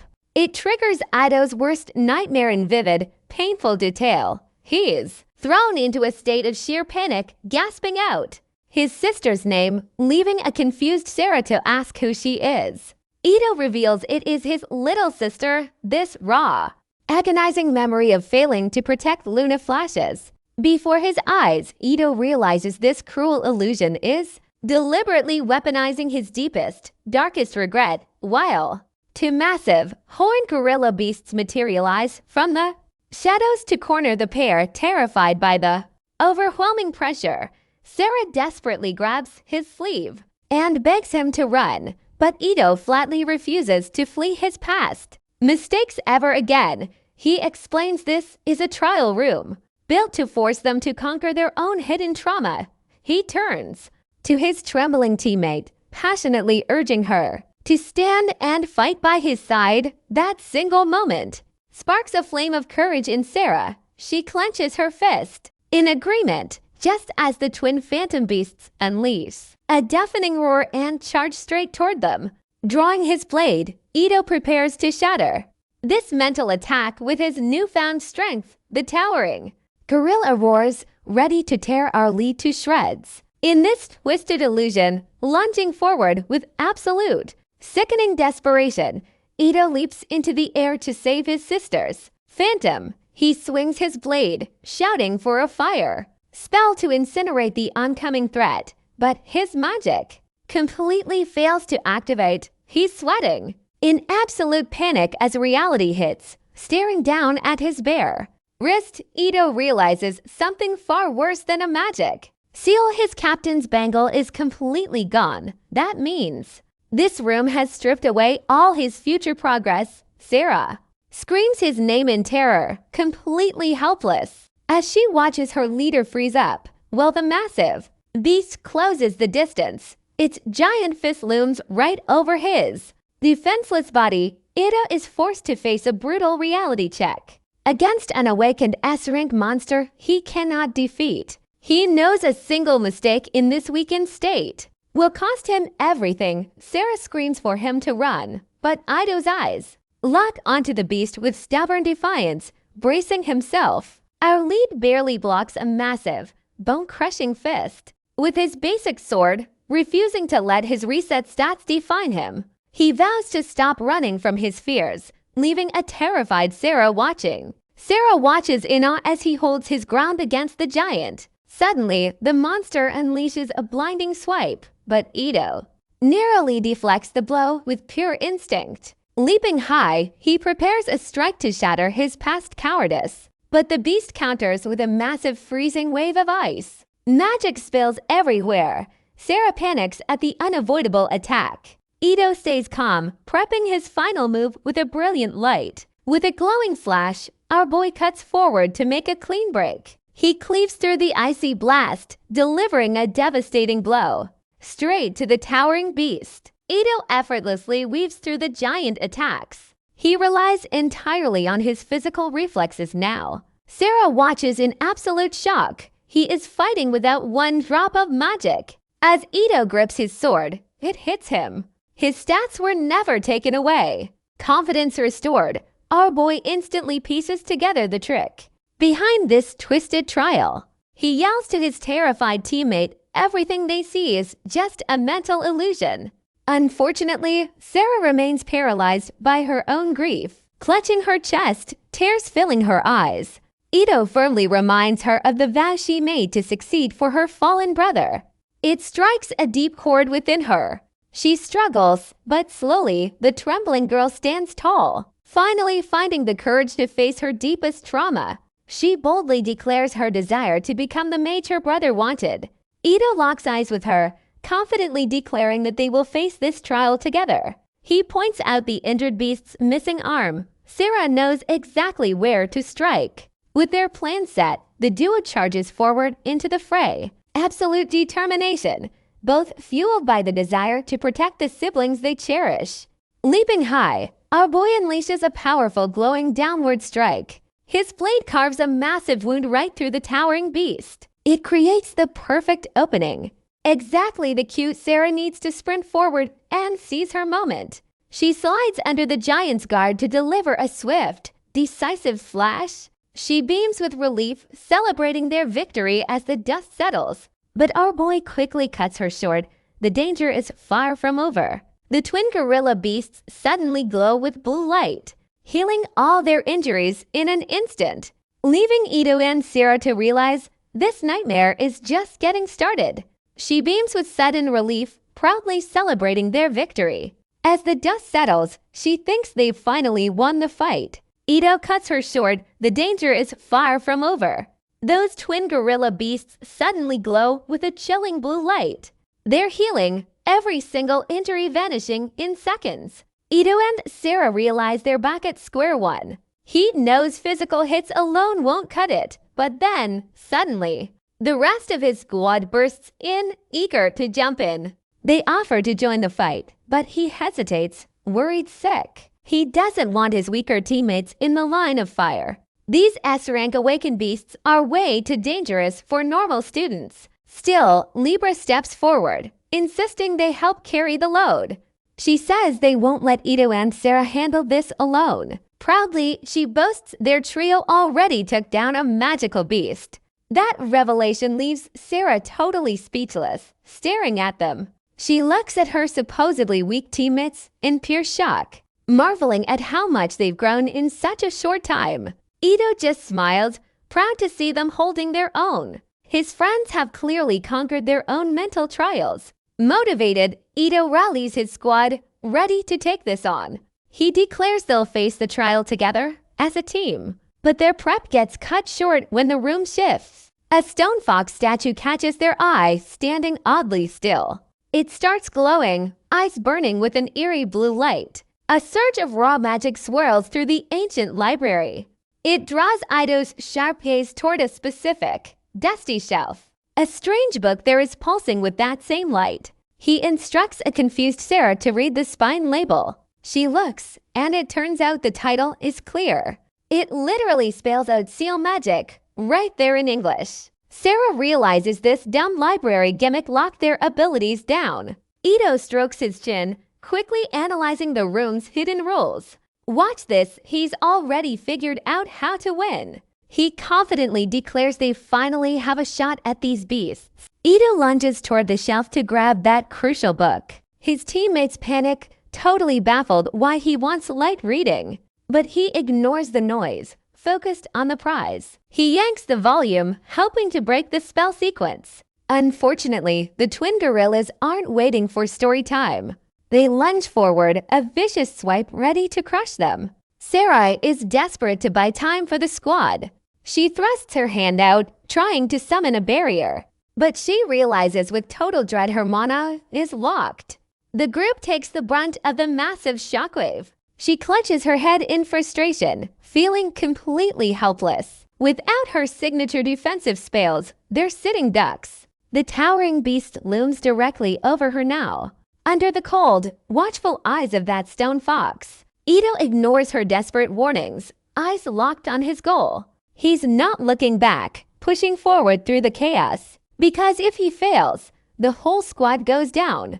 Ito slams the final volume into its slot on the glowing shelf. The literary puzzle is complete, and our guy looks pretty confident. Instantly, a massive surge of purple energy erupts from those books. The stone fox statue triggers, its ancient eyes unleashing a blinding flash. Ito just smirks in triumph. His wild gamble actually paid off. The rest of the squad shields their eyes as light floods the library. Sarah is completely bewildered, demanding to know what this magic is. Ito casually sparks mana on his finger, telling her to check the spines. Staring at the shelf, she sees the letters now spell out Claim Sage. Not seal magic anymore, she's blown away by the change. She realizes he just bypassed a high-level lock with a simple anagram. Ito expects the seal to shatter now that the code is cracked. He thinks back to his old life. Military training was brutal. Back then, spotting patterns in coded messages was his only lifeline. A jumble of letters always hit a direct command for him. Now he knows those painful memories actually have some real value. He turns to Sarah, sword drawn, ready to coordinate their final strike. The giant horned gorilla beast roars in defiance, clueless about the hit. Raising his blade, Ito commands his sealed abilities to surge back. Sarah gets empowered too, unleashing a massive, blazing fire spell. The monster gets swallowed whole by a raging, out-of-control inferno. Here it comes. The counterattack finally begins in earnest.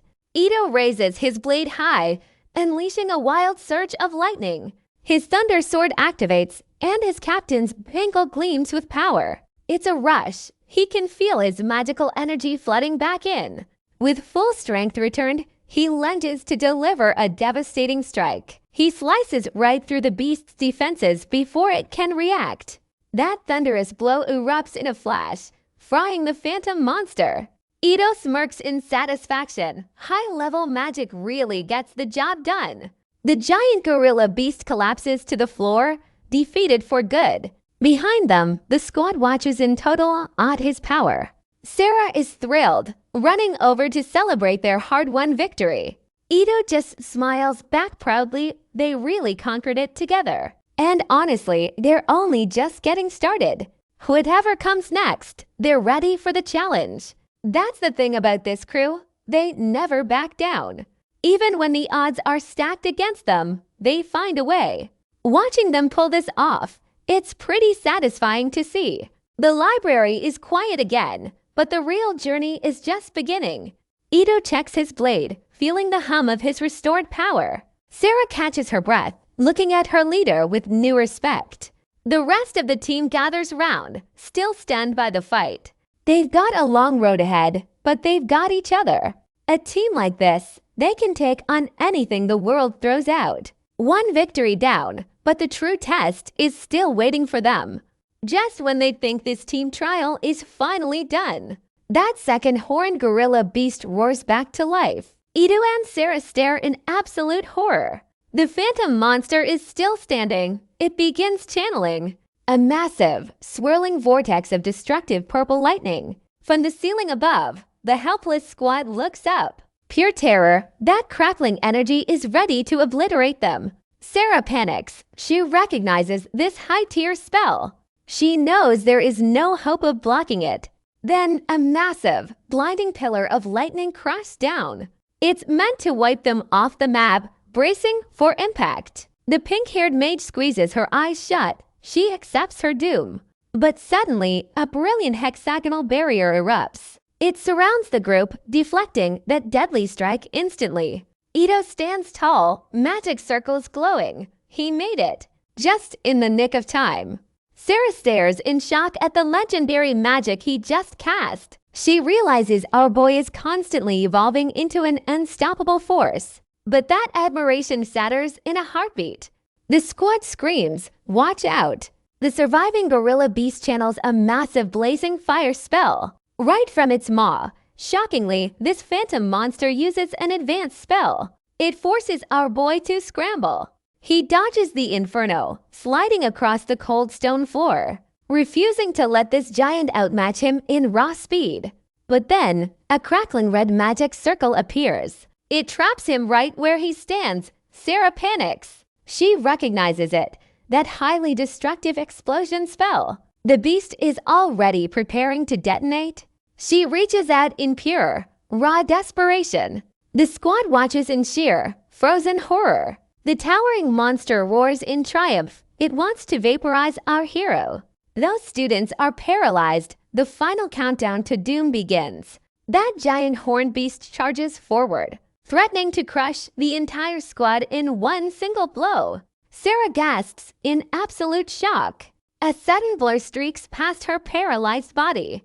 Ito intercepts the monster, leaping high into the air. Sword raised, he confidently declares his intent. He has no intention of losing to a giant phantom. He lands a clean, decisive blow. The strike slices the towering beast completely in half. Calmly, our boy sheathes his weapon. The game is officially over. Relief washes over the squad. They rush forward, ready to celebrate his incredible victory. The pink-haired girl is tearing up, scolding him for that reckless gamble. Ito just scratches his head, that sheepish smile plastered on his face. He admits it, he still has a long way to go to get stronger. Finally, he grabs the glowing red orb from that fox statue. That officially clears their second checkpoint. Nice. Holding that orb high, Ito tells his squad it is time to move out. Spectators watch their progress on a holographic map with pure amazement. But deep in the crowd, a bitter rival scowls at the screen. He refuses to let Ito take the win. He activates a forbidden purple artifact to sabotage the whole trial. This guy is pulling out some serious cheat skills right now. He smirks, finally fulfilling his shady promise to that ally, Asher. Meanwhile, Julio and his squad brace for impact inside their own chamber. But then, the terrifying gorilla beast in front of them just vanishes. It literally evaporates into thin air. The red-haired warrior is completely baffled. Why would their deadly opponent just disappear like that? His teammate thinks it is just pure luck. He is already urging Julio to keep moving forward. Still, Julio cannot shake this feeling. Something sinister is going down. Smug Glasses guy steps up and confronts Julio. He demands a thank you for making their monster opponent vanish. Julio is stunned. His rival actually bribed a professor to rig the entire exam. But that cheater is already boasting about a second spell. He is planning to sabotage Ito next. Back to Ito. His squad wanders into a blinding, unnatural fog. They cannot see a thing. Ito suggests they take a breather near a nearby goddess statue. His teammate is suspicious, asking how he even knows that statue exists. Ito starts sweating bullets. He definitely cannot blame this on his past life memories. Luckily, a distraction saves him. One of the girls realizes she dropped her handkerchief. A teammate offers theirs, totally ignoring the creepy stone all watching nearby. Back with the cheaters, the green-haired lackey spots something shocking. He yells out in pure panic. He is holding that dropped handkerchief. He tells his squad they need to move immediately. Smug Glasses guy spots their next clue. He gasps in triumph. He points out a wooden woodpecker statue marking the secret path. He loudly orders his lackeys to follow him to the next checkpoint. But watch this, Julio is tracking them from the shadows. He watches their departure with a knowing smirk. Julio whispers to his teammate, their rival Azer is definitely cheating.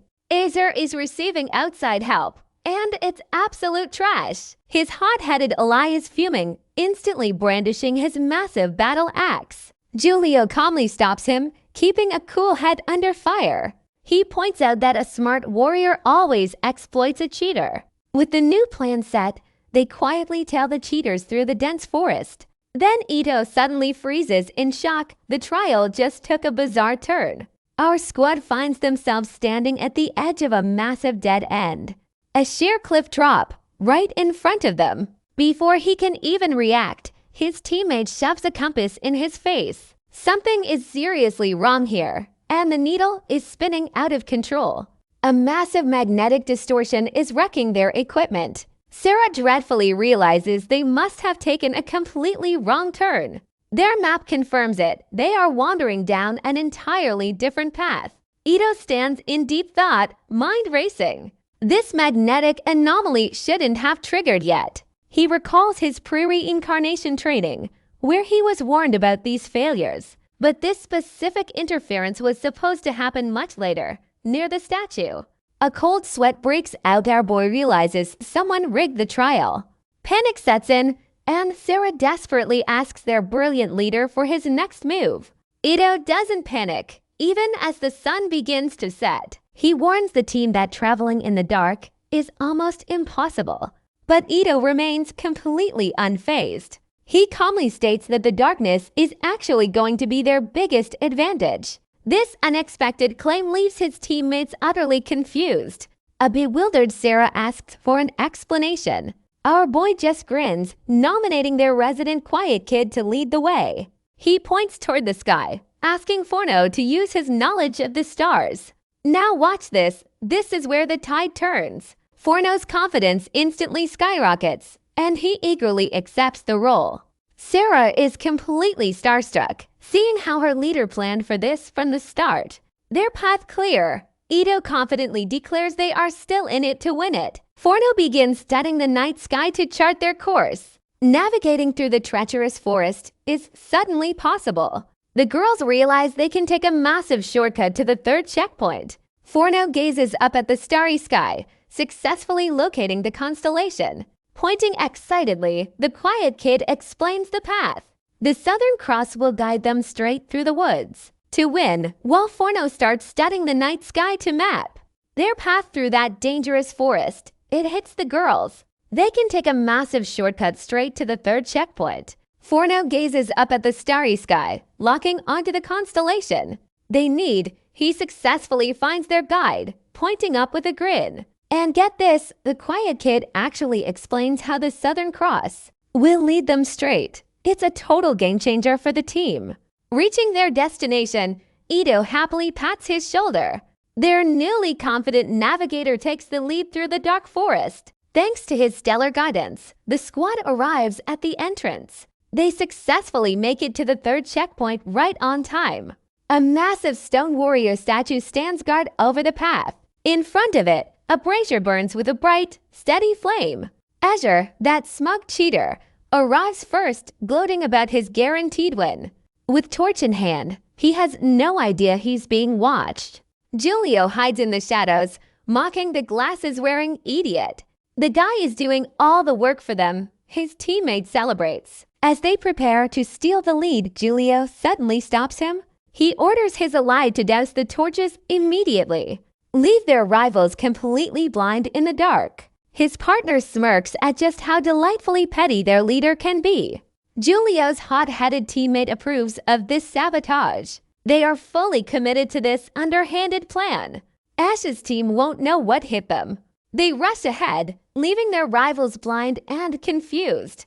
Navigating the dark forest, they aim to steal the lead. They need to move before anyone else notices. Meanwhile, Forno confidently leads Ito's squad through the dense woods. Sarah happily notes how they easily bypass the trap using a shortcut. She wonders if Ito predicted this exact crisis when picking their navigator. She's starstruck by her leader's seemingly flawless foresight. It really is some kind of tactical genius. But here is where the mood shifts. Everything goes quiet. Suddenly, the squad spots the massive stone warrior statue. The excited students sprint forward, celebrating their fast arrival. They think they have finally made it, only for their teammate to gasp in total shock. She spots something highly unusual on the ground. The doused torches are lying there in the dirt. Their path has been completely sabotaged. Ash's hot-headed teammate punches a wall in absolute fury. Ito's ally suggests crafting new torches to keep moving. But our boy immediately shoots down the idea. He confidently clenches his fist, ready to act. Brilliant blue magical energy begins to gather in his palm. The pitch-black darkness ahead is too thick. It is completely impossible for the team to navigate. Stepping forward with a calm smile, Ito reassures his worried team. "Just trust me," he says, activating a strange power. He unleashes a hilariously named light skill into the night. A blinding beacon of energy shoots straight into the sky. That supposedly useless skill from his past life, it is perfect. It's the perfect tool for this moment, and the squad is absolutely loving it. No more torches needed. They can finally navigate the dark with ease. Holding the glowing orb, Ito is ready to move. He urges his team to pick up the pace and claim their win. Azure and his squad sprint ahead, tearing through those dark, winding corridors. They think they've got this race in the bag, but the smug cheater suddenly hits the brakes. His arrogant grin just crumbles into a mask of pure shock. Standing right there before a familiar stone statue, the reality hits him hard. They've somehow looped back to the start. The cheater is panicking now, desperately trying to figure out their next move. How are they supposed to find a way out of this endless maze? A glowing red orb on the statue confirms it. They are stuck in a frustrating loop. His teammates are completely spent, collapsing in the dirt from sheer exhaustion. It's sinking in for everyone. They're trapped inside a massive, shifting labyrinth. Gritting his teeth in raw anger, the hot-headed lackey screams for an escape. Just as things fall apart for them, Ido's squad calmly arrives at the very same spot. The statue is bathed in light as they look around at their options. The team notices 3 dark, foreboding passages branching out into the unknown. Our brilliant hero steps up, ready to lay out the truth. He explains that only one specific path will lead them straight to victory. Ito remembers his past life, that nightmare where his old team failed this labyrinth. They messed up, got disqualified, and lost everything. But this time, he knows the secret trick to conquering the whole maze. He turns to Forno, asking if this stone warrior represents the Orion constellation. The quiet kid doesn't hesitate, immediately confirming his theory. He breaks down the mythological roots, the story of a legendary giant hunter. It's a fascinating piece of history, but the others are focused on the task at hand. Forno explains how that hunter was immortalized among the stars. Ida smiles. He knows their star expert is about to carry them again. He instructs the squad to navigate the maze by mapping their route like the stars. This revelation hits Sarah like a ton of bricks. She looks totally dumbfounded. The whole trial isn't just a race. It's a giant celestial puzzle. Forno looks nervous, asking for one last confirmation. Ito just grins and points at him, nominating him as their lead guide.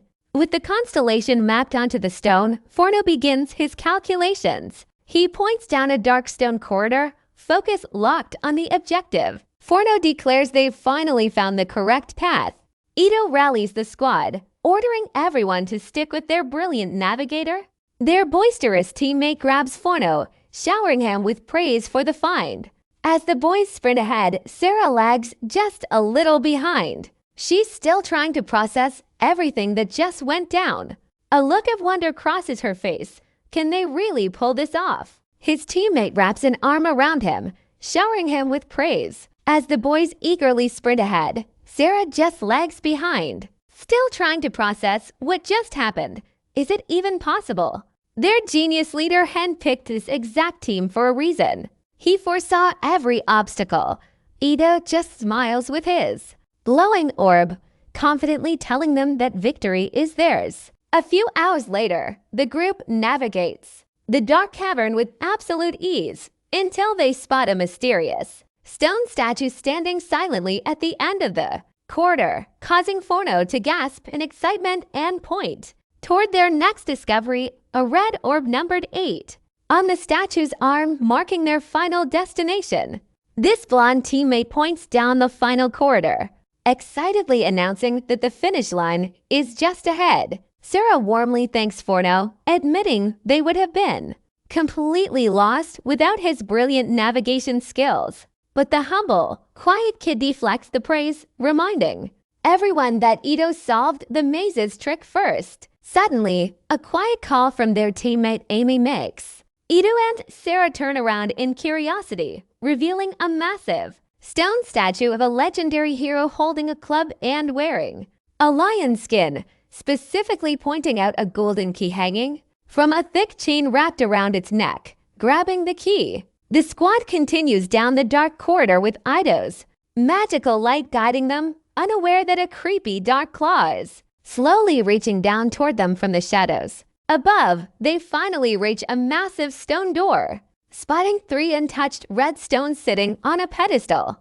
prompting the blonde teammate to cheer as he realizes they have officially secured first place. Ito confidently grabs one of the red stones, celebrating their lead over Azure's clueless group, but his blonde teammate quickly realizes the massive stone door is completely locked tight, prompting Sarah to point out a gem-encrusted keyhole, blocking their only path to victory.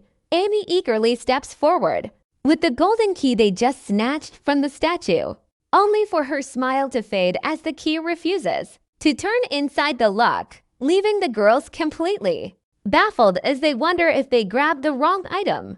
Staring intensely at the lock, Ido's sharp eyes suddenly spot the real trick behind it, but a sudden blood-curdling scream from behind cuts his train of thought, completely short, revealing a terrified student being dragged upward into the shadows by a massive web. Watch this the moment everything goes wrong.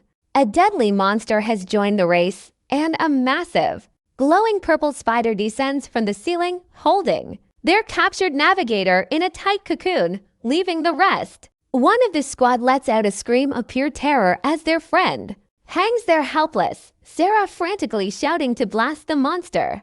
Try magic before it makes him a meal, but Ito immediately shuts her down, warning that a stray spell could easily end their teammate's life right then and there. This leaves the panicked girl demanding to know how they can possibly fight this thing safely. Well, our guy quickly recalls facing this exact same arachnid threat in his past life. He remembers how the beast once tore through their supply warehouse and caused absolute chaos until his legendary former commander stepped up with a perfect strategy to shut the threat down. That captain ordered the doors open, revealing the creature's fatal weakness to bright light. It triggers a sudden realization for Ito as he thinks back on his own newly unlocked skill. Ito stares at the red orb numbered 8, suddenly piecing together the final part of the puzzle. He realizes combining this glowing sphere with the golden key is their ticket out. He prepares to craft a legendary light key to unlock the massive stone door, but their navigator screams for help as the giant spider prepares its next meal, pushing our hero to instantly activate his hilariously named light skill to blind the beast, unleashing a blazing sphere of energy. Ito hurls the projectile directly at the arachnid menace, which shrieks in absolute agony as the blinding flash burns through the dark cavern. Seeing the monster recoil, our boy grins as his tactical theory is instantly proven correct. This intense light forces the giant beast to drop its prey and retreat into the shadows. Sarah points excitedly toward the ceiling as their path finally clears up, but hold on, the giant arachnid recovers, gathering the fading magical light between its massive claws. Ito is left completely stunned as he realizes his quick fix strategy just ran out of time.